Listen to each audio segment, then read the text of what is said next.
ఒకప్పుడు మహిళలు బయట అడుగు పెట్టలేని పరిస్థితుల్లో వారిని అక్షరాస్యులుగా తీర్చిదిద్దడంలో సావిత్రిబాయి పూలే కృషి మరవలేనిదని బీఆర్ఎస్పీ విద్యార్థి విభాగం జిల్లా నాయకులు కల్లోజు దిలీప్ కుమార్ అన్నారు. జయశంకర్ భూపాలపల్లి జిల్లా బీఆర్ఎస్ పార్టీ అధ్యక్షురాలు గండ్ర జ్యోతి, మాజీ ఎమ్మెల్యే గండ్ర వెంకటరామరెడ్డి ఆదేశాల మేరకు భూపాలపల్లి జిల్లా కేంద్రంలో జిల్లా భారత రాష్ట్ర సమితి విద్యార్థి విభాగం ఆధ్వర్యంలో సావిత్రిబాయి పూలే జయంతి వేడుకలను ఘనంగా నిర్వహించారు. ఈ సందర్భంగా సావిత్రిబాయి చిత్రపటానికి పూలమాలలు వేసి నివాళులర్పించారు.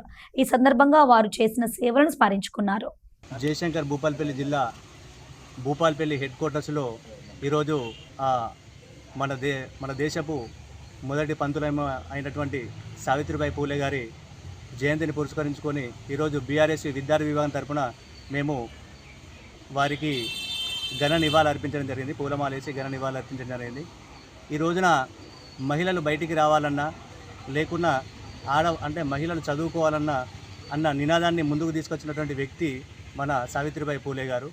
వారు ఆ రోజుల్లోనే ఎన్నో కష్టాలు పడి తను ఒక మహిళ అయినా ఆమె ముందుకొచ్చి ఒక టీచర్ అయ్యి మొదటి పంతులమ్మగా నిలిచింది.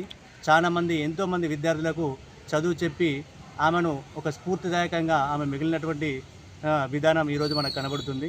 ఈ రోజున ఆమె జయంతిని మేము బీఆర్ఎస్ విద్యార్థి విభాగం తరఫున మేము ఈరోజు మన బీఆర్ఎస్ కార్యకర్తలతో ఈరోజు నిర్వహించడం జరిగింది.